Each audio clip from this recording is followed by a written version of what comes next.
Good afternoon. This is the first Wednesday of the season of Advent. And as you can see here, I have an Advent candle set.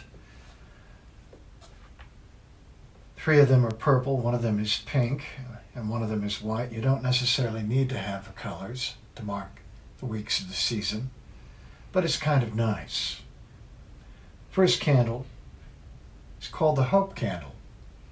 And I'd like to read you a story of hope. This is a story of Zechariah and the foretelling of John the Baptist's birth. Hear the word of the Lord. Let the Holy Spirit speak. During the rule of King Herod of Judea, there was a priest named Zechariah who belonged to the priestly division of Abijah. His wife, Elizabeth, was a descendant of Aaron. They were both righteous before God, blameless in their observances of all the Lord's commandments and regulations. They had no children because Elizabeth was unable to become pregnant, and they both were very old. One day, Zechariah was serving as a priest before God because his priestly division was on duty. Following the customs of priestly service, he was chosen by lottery to go into the Lord's sanctuary and burn incense.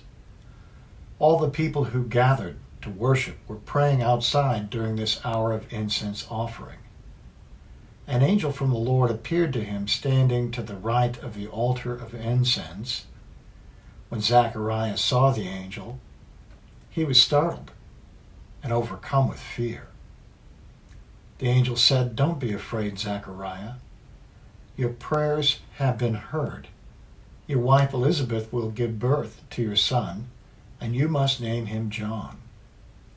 He will be a joy and a delight to you, and many people will rejoice at his birth. For he will be great in the Lord's eyes. He must not drink wine and liquor.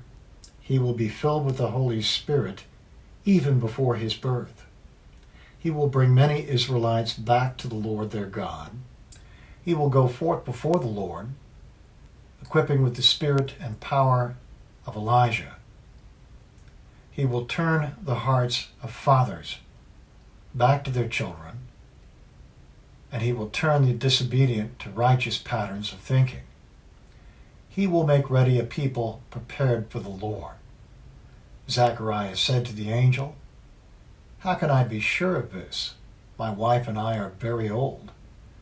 The angel replied, "I am Gabriel. I stand in God's presence.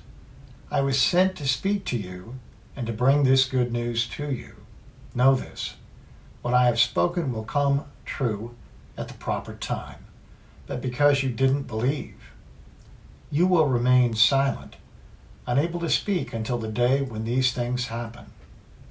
Meanwhile, the people were waiting for Zechariah, and they wondered why he was in the sanctuary for a long time. When he came out, he was unable to speak to them. They realized he had seen a vision in the temple, for he gestured to them and couldn't speak. When he completed the days of his priestly service, he returned home. Afterward, his wife Elizabeth became pregnant. This comes to us from the Gospel of Luke, chapter 1, verses 5 through 24. It's a story of hope. Zechariah and his wife Elizabeth had hoped for years to become parents.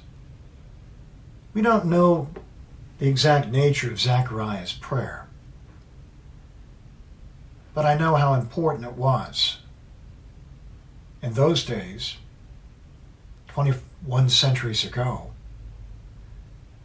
to have children, and hopefully a son. And for Zechariah, maybe his hopes were that he also would continue in God's service as a priest. We're told that that prayer was heard.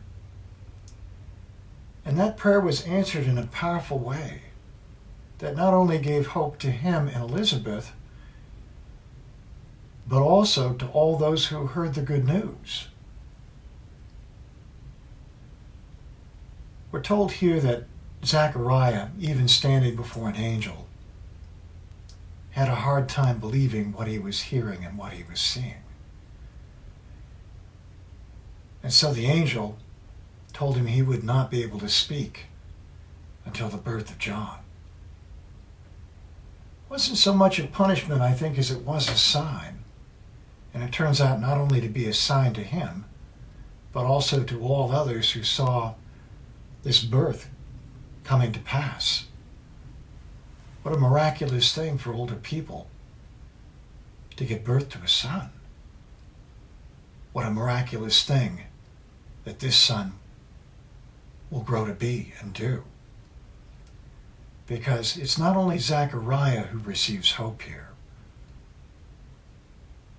As John becomes mature, and he does follow in his father's footsteps in service to God in a powerful way, he also gives hope to all who hear the message that the Messiah is coming. During the season of Advent, we are people who hold on to hope. We await the celebration of Christmas Day, and we await Christ's coming at the end of the age. So this week, we light the first candle of our Advent wreath.